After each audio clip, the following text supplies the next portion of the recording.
गांव के बाहरी किनारे पर पसरी शांति में हवा एक ठंडी चादर की तरह लिपटी थी। रात के गहरे रंग ने हर चीज को अपनी आगोश में ले लिया था, सिवाय उन टिमटिमाते तारों के जो किसी पुरानी कहानी के बिखरे हुए मोती लग रहे थे। मीना अपने पुराने लकड़ी के मकान के बाहर खड़ी थी। उसकी आंखें दूर घने जंगल की ओर टिकी थीं। जंगल जो गांव को सदियों से घेरे हुए था, एक अनबुझी पहेली की तरह दिखता था। उसकी आकृति अंधेरे में भी एक विशालकाय, डरावनी उपस्थिति महसूस कराती थी। मीना, रात गहरा रही है, अंदर आ जाओ। उसकी दादी की आवाज ने हवा में तैरते सन्नाटे को तोड़ा। आवाज में हल्की सी चिंता थी, एक ऐसी चिंता जो गांव के हर बूढ़े चेहरे पर छाई रहती थी जब सूरज डूबता था। मीना ने एक लंबी सांस ली। ठंडी हवा उसके फेफड़ों में भर गई। बस दादी बस इस जंगल को देख रही थी, ये कितना शांत और डरावना है एक साथ। दादी दरवाजे पर खड़ी हो गईं। उनकी झुर्रीदार उंगलियां लकड़ी के फ्रेम को कसकर पकड़े हुए थीं। शांत? ये सिर्फ तुम्हें शांत लगता है मेरी बच्ची। इस जंगल की अपनी आवाजें हैं, अपनी कहानियां हैं, और उनमें से कुछ कहानियां वे तुम्हें रातों को सोने नहीं देंगी। उनकी आवाज में एक अजीब सी गंभीरता थी जो मीना को हमेशा से परेशान करती थी। कौन सी कहानियां दादी? वही पुरानी बातें, भूतों और चुड़ैलों की? मीना ने हंसने की कोशिश की, पर उसके गले में डर की एक गांठ सी महसूस हुई। दादी ने अपना सिर हिलाया। ये सिर्फ पुरानी बातें नहीं है मीना, ये सच्चाई है। इस जंगल में कुछ ऐसा है जो सदियों से सोया हुआ है, और जब वो जागता है तो गांव पर कहर टूटता है। उनकी आंखें जो अक्सर प्यार और दया से भरी रहती थीं, अब एक अजीब सी चमक लिए थीं। लेकिन क्या है वो, कोई नहीं बताता। सब बस फुसफुसाते हैं और डरते हैं। मीना की आवाज में एक अधीरता थी। वो शहर से यहाँ आई थी अपनी दादी के साथ रहने, कुछ शांति खोजने, पर इस गांव की शांति में एक अजीब सा डर छिपा था। कोई नहीं बताता, क्योंकि कोई नहीं जानता कि उसे कैसे रोका जाए। ये एक प्राचीन शक्ति है मीना, ये जंगल की आत्मा है, या शायद उससे भी कुछ ज्यादा। दादी ने अपने होंठ भींचे जैसे कोई कड़वी दवा पी रही हो। ये हर कुछ दशकों में जागता है, और जब ये जागता है तो युवा लोग वे गायब होने लगते हैं। मीना का दिल तेजी से धड़का। गायब? कहाँ गायब हो जाते हैं? कोई नहीं जानता, वे बस चले जाते हैं। एक रात वे बिस्तर पर सोए हुए होते हैं और अगली सुबह वे नहीं होते। कोई निशान नहीं, कोई चीख नहीं, बस एक खाली जगह। दादी ने अपनी आंखें बंद कर ली, जैसे उस भयावह दृश्य को अपनी आंखों के सामने से हटाना चाहती हों। और फिर कुछ दिनों बाद उनकी आत्माएं जंगल से वापस आती हैं, पर वे अब इंसान नहीं होते। क्या मतलब? मीना की आवाज मुश्किल से निकली। वे जंगल के गुलाम बन जाते हैं। उनकी आंखें खाली होती हैं, उनके चेहरे पर एक अजीब सी मुस्कान होती है। वे अपनी ही परछाई बन जाते हैं जो जंगल के इशारे पर नाचती है। दादी ने अपनी आंखें खोली और मीना की आंखों में देखा, और वे गांव में आतंक फैलाते हैं। वे उन लोगों को ढूंढते हैं जो अभी तक जंगल के चंगुल में नहीं फंसे हैं। मीना ने एक कदम पीछे लिया। ये सब इतना अविश्वसनीय था, फिर भी दादी की आंखों में सच्चाई की चमक उसे डरा रही थी। तो फिर हम क्या करें? हम बस इंतजार करें? नहीं, हम प्रार्थना करते हैं, हम खुद को बचाते हैं। हम जंगल में नहीं जाते, खासकर रात में, और हम उसकी आवाजों को नहीं सुनते। दादी ने अपना हाथ बढ़ाया और मीना के कंधे पर रखा। उनकी उंगलियां ठंडी थीं। अब अंदर आ जाओ, ये रात बाहर रहने के लिए नहीं है। मीना ने एक आखिरी नजर जंगल पर डाली। अब वो सिर्फ शांत और डरावना नहीं लग रहा था, वो एक भूखा जानवर लग रहा था जो अंधेरे में छिपा हुआ था, अपने शिकार का इंतजार कर रहा था। वो डरते डरते दादी के पीछे घर के अंदर चली गई। अंदर घर की पुरानी लकड़ी की दीवारें भी रात के सन्नाटे में एक अजीब सी आवाज कर रही थीं। मीना बिस्तर पर लेटी थी, उसकी आंखें खुली थीं। दादी की बातें उसके दिमाग में घूम रही थीं। युवा लोग गायब हो जाते हैं, उनकी आत्माएं वापस आती हैं, जंगल के गुलाम। ये सब एक बुरा सपना लग रहा था। क्या तुम सो गई मीना? दादी की आवाज अंधेरे में गूंजी। नहीं दादी, मैं सो नहीं पा रही हूँ। मीना ने अपनी करवट बदली। ये डरावना है। मुझे पता है, पर हमें मजबूत रहना होगा। दादी ने लंबी सांस ली। ये जंगल, इसने बहुत कुछ देखा है, और हम भी। ये हमारी नियति है। क्या कोई तरीका नहीं है इसे रोकने का, इस शाप को तोड़ने का? मीना ने पूछा। कोई नहीं जानता। कुछ कहानियां कहती हैं कि एक प्राचीन पेड़ है जंगल के केंद्र में। वो पेड़ इस शक्ति का स्रोत है। अगर उसे नष्ट कर दिया जाए, पर कोई वहां तक पहुंचने की हिम्मत नहीं करता, और अगर कोई पहुंच भी जाए तो उसे नष्ट करने की शक्ति किसके पास है? दादी की आवाज में निराशा थी। मीना ने अपनी आंखें बंद कर लीं। वो कल्पना करने लगी उस प्राचीन पेड़ की, जो जंगल के दिल में धड़क रहा था, इस भयानक शक्ति को फैला रहा था। एक अजीब सी जिज्ञासा उसके अंदर जाग उठी। क्या होगा अगर कोई वहां पहुंच जाए? क्या होगा अगर कोई इसे रोक दे? अगले कुछ दिन गांव में अजीब सी खामोशी छाई रही। सूरज की रोशनी में भी लोग सहमे हुए दिखते थे। बच्चे घर के अंदर रहते थे, उनकी हंसी गायब हो गई थी। शाम होते ही दुकानें बंद हो जाती थीं और सड़कें खाली हो जाती थीं। हवा में एक अजीब सी बेचैनी थी, जैसे कोई अदृश्य खतरा मंडरा रहा हो। एक दोपहर मीना गांव के कुएं पर पानी भरने गई। वहां कुछ युवा लड़के खड़े थे, फुसफुसाते हुए। उनमें से एक था रवि, गांव का सबसे बहादुर लड़का। उसकी आंखों में एक अजीब सी चमक थी, जो डर और रोमांच का मिश्रण थी। सुना है इस बार जंगल कुछ ज्यादा ही बेचैन है, रवि ने अपने दोस्त से कहा। हाँ, कल रात मुझे अजीब सी आवाजें सुनाई दी, दूसरे लड़के ने फुसफुसाते हुए जवाब दिया, जैसे कोई रो रहा हो और फिर जैसे कोई हंस रहा हो। मीना उनके पास गई। तुम लोग किस बारे में बात कर रहे हो? रवि ने मीना की ओर देखा। उसकी आंखों में एक चुनौती थी। उसी पुरानी बात के बारे में मीना, जंगल के बारे में। इस बार ये पहले से ज्यादा मजबूत लग रहा है।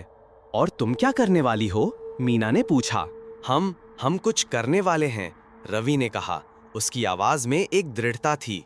हम ऐसे ही बैठे नहीं रहेंगे और गायब होने का इंतजार नहीं करेंगे। हमें कुछ करना होगा। क्या करोगे? मीना ने पूछा। हम जंगल में जाएंगे, रवि ने कहा। उसकी आवाज नीची थी। हम उस प्राचीन पेड़ को ढूंढेंगे। अगर वो सच में है तो हमें उसे रोकना होगा। मीना का दिल धड़कने लगा। तुम पागल हो गए हो। दादी ने कहा है कि कोई वहां तक पहुंचने की हिम्मत नहीं करता।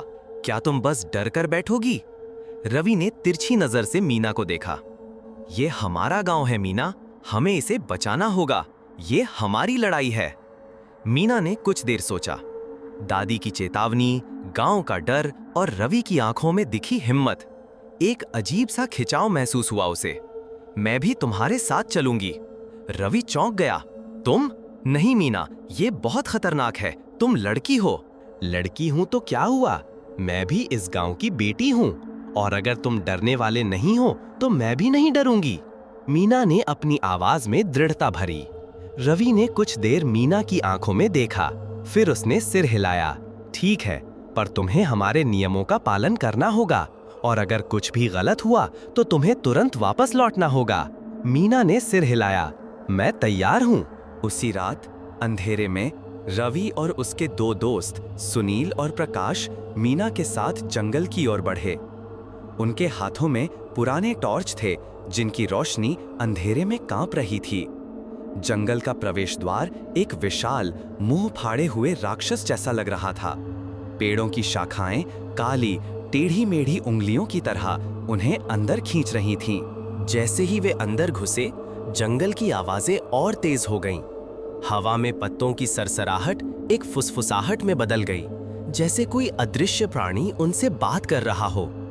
पेड़ों की जड़ें सांपों की तरह जमीन पर फैली हुई थीं, उनके पैरों में उलझने की कोशिश कर रही थीं। ये सच में डरावना है, सुनील ने फुसफुसाते हुए कहा। उसकी आवाज डर से कांप रही थी। शांत रहो, रवि ने कहा। हमें ध्यान केंद्रित करना होगा। हमें उस पेड़ को ढूंढना है। वे धीरे धीरे आगे बढ़े, हर कदम पर सतर्क। टॉर्च की रोशनी में पेड़ों के साए अजीबोगरीब आकृतियां बनाते थे, जैसे कोई उन्हें घूर रहा हो। मीना के दिल की धड़कन तेज हो गई थी। उसे लग रहा था जैसे जंगल की हर चीज उसे देख रही है, उसका पीछा कर रही है। अचानक प्रकाश रुक गया। रवि, मुझे कुछ सुनाई दे रहा है। सब रुक गए। हवा में एक अजीब सी आवाज तैर रही थी, जैसे कोई बहुत दूर से गा रहा हो या शायद रो रहा हो। आवाज अजीब सी थी, मीठी और भयानक एक साथ। ये क्या है? मीना ने फुसफुसाते हुए पूछा। ये जंगल की आवाज है, रवि ने कहा। उसकी आवाज में भी डर था। ये तुम्हें अपनी ओर खींचती है। जैसे जैसे वे आगे बढ़े, आवाज तेज होती गई। अब वो एक धुन में बदल गई थी, एक ऐसी धुन जो दिमाग को सुन कर देती थी। मीना को लगा जैसे उसके कानों में कोई फुसफुसा रहा हो, उसे अपने पास बुला रहा हो। उसकी आंखें पेड़ों के बीच कुछ ढूंढने लगीं, कुछ ऐसा जो उसे इस आवाज के स्रोत तक ले जाए। अचानक सुनील चीखा, देखो! टॉर्च की रोशनी में उन्होंने एक पुरानी टूटी हुई मूर्ति देखी।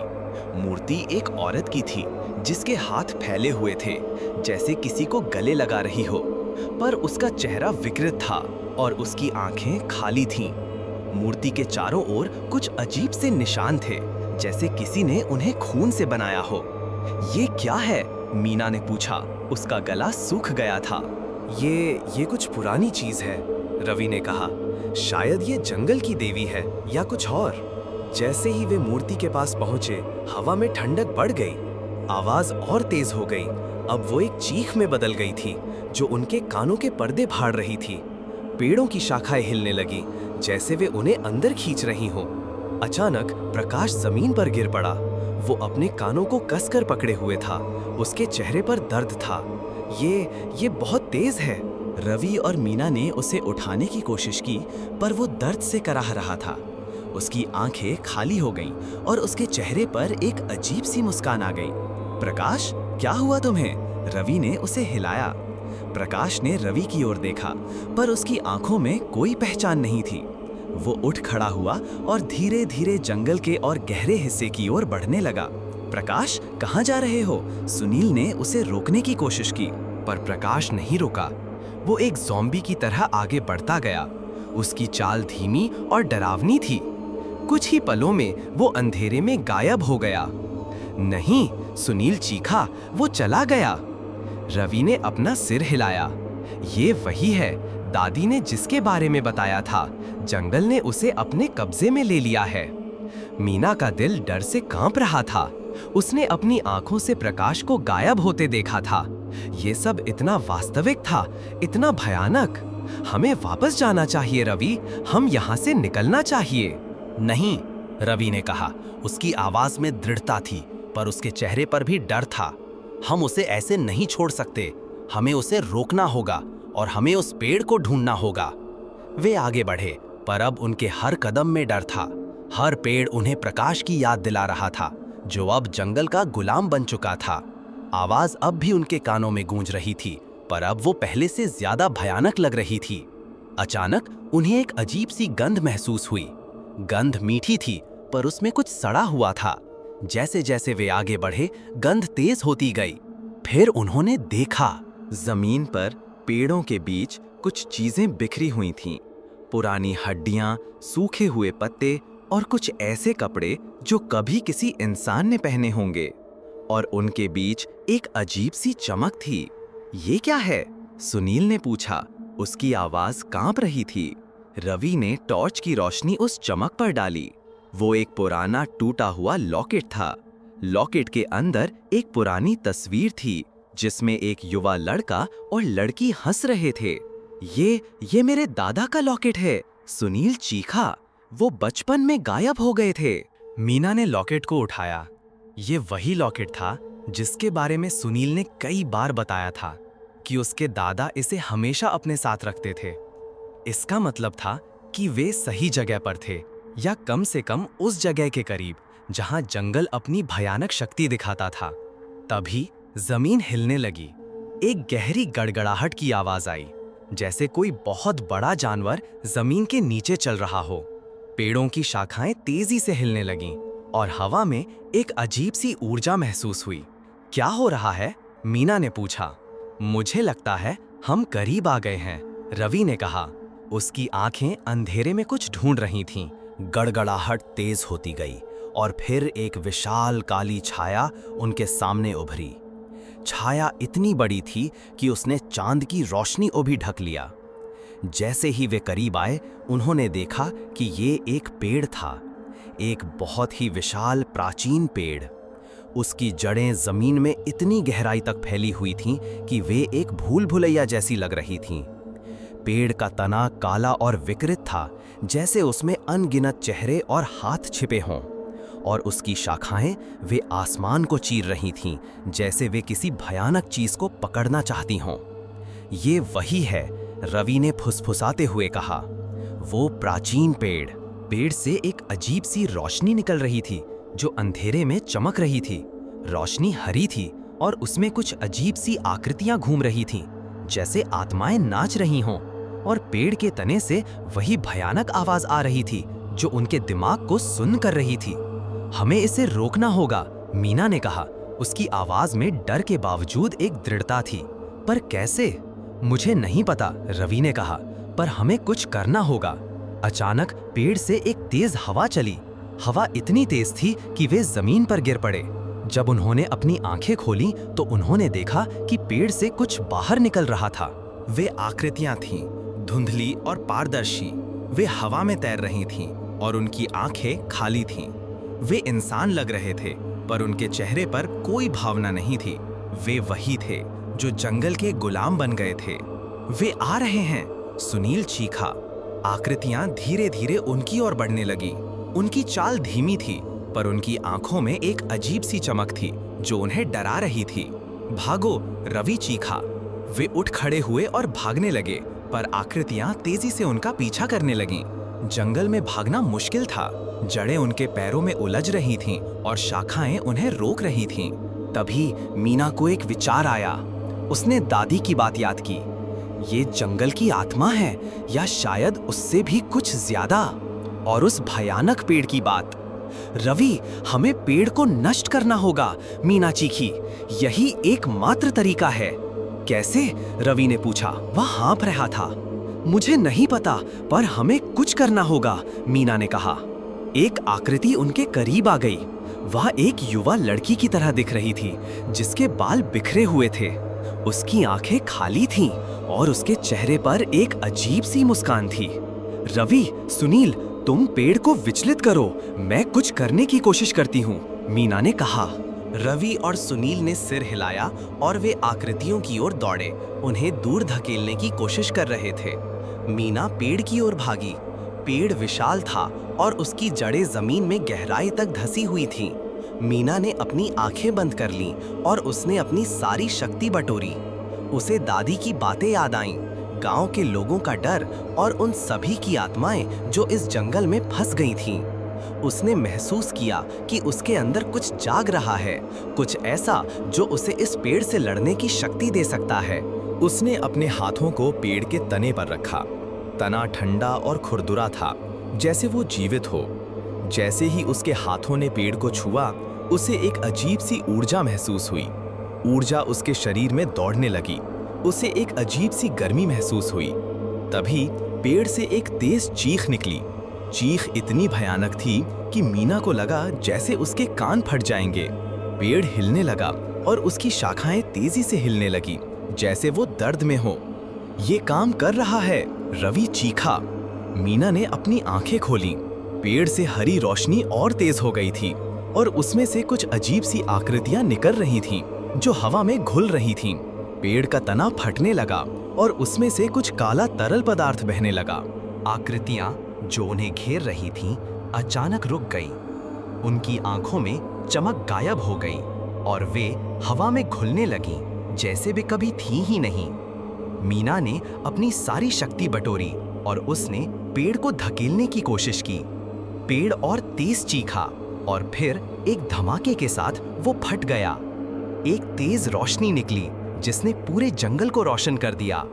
रोशनी इतनी तेज थी कि मीना को अपनी आंखें बंद करनी पड़ी। जब उसने अपनी आंखें खोलीं तो उसने देखा कि पेड़ अब नहीं था।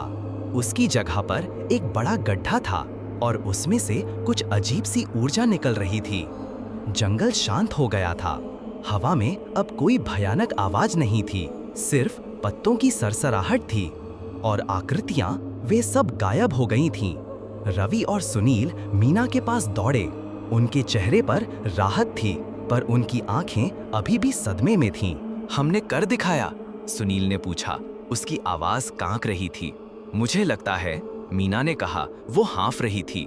उसके शरीर में दर्द था, पर उसके दिल में एक अजीब सी शांति थी। वे धीरे धीरे जंगल से बाहर निकले। जैसे ही वे गांव के करीब पहुंचे, उन्होंने देखा कि सूरज निकल रहा था। सूरज की किरणें जंगल पर पड़ रही थीं और जंगल अब शांत और सुंदर लग रहा था। गांव में लोग अपने घरों से बाहर निकल रहे थे। उनके चेहरे पर अजीब सी शांति थी, जैसे वे किसी बुरे सपने से जागे हों। दादी दरवाजे पर खड़ी थीं। उनकी आंखें दूर जंगल की ओर टिकी थीं। जैसे ही उन्होंने मीना, रवि और सुनील को देखा, उनके चेहरे पर एक मुस्कान आ गई। मुस्कान में राहत और गर्व था। तुम वापस आ गए, दादी ने कहा। उनकी आवाज में आंसू थे। हाँ दादी, मीना ने कहा, और हमने उसे रोक दिया। दादी ने मीना को गले लगा लिया। मुझे तुम पर गर्व है मेरी बच्ची। तुमने वो कर दिखाया जो कोई नहीं कर पाया। गांव में खुशी की लहर दौड़ गई। लोगों ने जश्न मनाना शुरू कर दिया। डर का माहौल खत्म हो गया था, पर मीना जानती थी कि ये सिर्फ एक शुरुआत थी। जंगल का शाप टूट गया था, पर उसकी यादें हमेशा उनके साथ रहेंगी। रात हुई। मीना अपने बिस्तर पर लेटी थी। उसकी आंखें खुली थीं। उसने खिड़की से बाहर देखा। जंगल अब शांत और सुंदर लग रहा था, पर उसे पता था कि उसकी गहराई में अभी भी रहस्य छिपे थे। अचानक उसे एक आवाज सुनाई दी।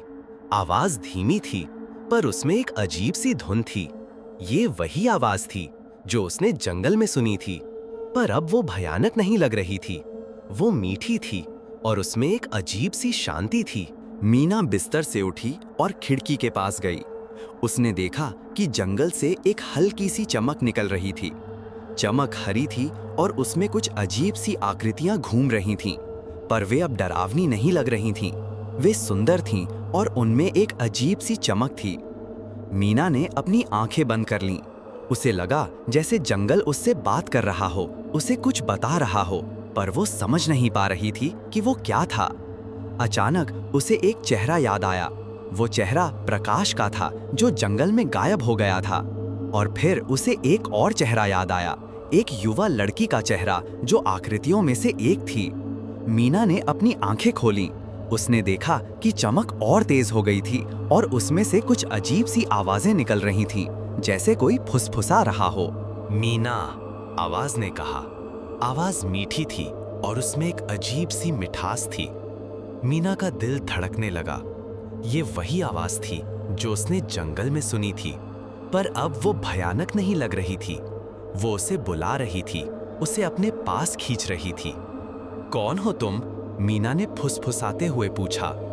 मैं जंगल हूँ, आवाज ने कहा। मैं वो हूँ जो सदियों से सोया हुआ था और अब मैं जाग गया हूँ। मीना चौंक गई। पर हमने तुम्हें नष्ट कर दिया। तुमने सिर्फ एक हिस्से को नष्ट किया है, आवाज ने कहा। तुमने उस हिस्से को नष्ट किया है जो बुराई से भरा था, पर जंगल का दिल वो अभी भी धड़क रहा है। मीना ने कुछ देर सोचा। तो तुम अब बुरे नहीं हो? नहीं, आवाज ने कहा। मैं अब बुरा नहीं हूँ, मैं अब शांत हूँ, पर मुझे अभी भी शक्ति चाहिए और मुझे अभी भी आत्माएं चाहिए। मीना का दिल डर से कांप गया। क्या मतलब? इसका मतलब है कि तुम अब मेरी हो, आवाज ने कहा। तुमने मुझे जगाया है मीना, और अब तुम्हें मेरे साथ रहना होगा। नहीं, मैं नहीं रहूंगी। मैं इंसान हूँ। तुम अब सिर्फ इंसान नहीं हो, आवाज ने कहा। तुम्हारे अंदर मेरी शक्ति है। तुमने मुझे छुआ है और अब तुम मुझसे जुड़ी हुई हो। मीना ने अपने हाथों को देखा। उसे लगा जैसे उनमें से कुछ चमक रहा हो। वो डर से कांप रही थी। नहीं नहीं, मीना ने चीखा, पर आवाज तेज होती गई। तुम मेरी हो मीना, और अब तुम्हें मेरे साथ हमेशा के लिए रहना होगा। मीना ने अपनी आंखें बंद कर लीं। उसे लगा जैसे जंगल उसे अपने अंदर खींच रहा हो। उसे लगा जैसे उसकी आत्मा उससे अलग हो रही हो। अगली सुबह गांव में फिर से शांति थी। सूरज निकल चुका था और हवा में ताजगी थी। पर मीना के घर में दादी अकेली बैठी थीं। उनकी आंखों में आंसू थे। मीना गायब हो गई थी। उसका बिस्तर खाली था और उसकी कोई निशान नहीं थी। सिर्फ एक पुरानी सूखी हुई पत्ती उसके तकिए पर पड़ी थी। पत्ती हरी थी और उसमें एक अजीब सी चमक थी। दादी ने पत्ती को उठाया। उन्हें पता था कि मीना कहाँ गई थी। वो जंगल में चली गई थी, जंगल का हिस्सा बनने के लिए। और अब जंगल फिर से शांत हो गया था। पर इस बार उसकी शांति में एक अजीब सी उदासी थी। कुछ हफ्तों बाद गांव में सब कुछ सामान्य हो गया था। लोग अपने काम पर लौट आए थे और बच्चे फिर से खेलने लगे थे। पर रात में कुछ लोग अजीब सी आवाजें सुनते थे। आवाजें मीठी थीं और उनमें एक अजीब सी धुन थी। और कभी-कभी जब चांद की रोशनी जंगल पर पड़ती थी तो कुछ लोग एक हल्की सी चमक देखते थे। चमक हरी थी और उसमें एक अजीब सी आकृति घूम रही थी। आकृति एक युवा लड़की की तरह दिख रही थी, जिसके बाल बिखरे हुए थे। उसकी आंखें खाली थीं और उसके चेहरे पर एक अजीब सी मुस्कान थी। और गांव के लोगों को पता था कि वो कौन थी। वो मीना थी, जो अब जंगल का हिस्सा बन चुकी थी। और जंगल जो कभी बुराई का घर था, अब एक अलग तरह की शक्ति का घर बन गया था। एक ऐसी शक्ति जो शांत थी पर उतनी ही भयानक। और जंगल की कहानियां अब भी सुनाई जाती थीं, पर अब वे सिर्फ डर की कहानियां नहीं थीं। वे एक लड़की की कहानी थी जिसने जंगल को बदला था पर खुद भी बदल गई थी। और ये कहानी हमेशा गांव के लोगों के दिलों में डर और सम्मान के साथ रहेगी। और कभी-कभी जब कोई अकेला जंगल के करीब जाता था तो उसे एक फुसफुसाहट सुनाई देती थी, तुम मेरी हो। आवाज मीठी थी और उसमें एक अजीब सी मिठास थी। और उस आवाज को सुनकर लोगों को पता चलता था कि जंगल अभी भी जीवित था और वो अभी भी अपनी आत्माओं की तलाश में था। और मीना वो अब जंगल की रानी थी, जो अपनी प्रजा का इंतजार कर रही थी। ये एक शाश्वत चक्र था, एक ऐसी कहानी जो कभी खत्म नहीं होगी। जंगल हमेशा रहेगा, अपनी आत्माओं को बुलाता रहेगा। और गांव हमेशा डरता रहेगा, पर फिर भी जीता रहेगा। और मीना वो हमेशा जंगल में रहेगी, एक चेतावनी और एक रहस्य बनकर।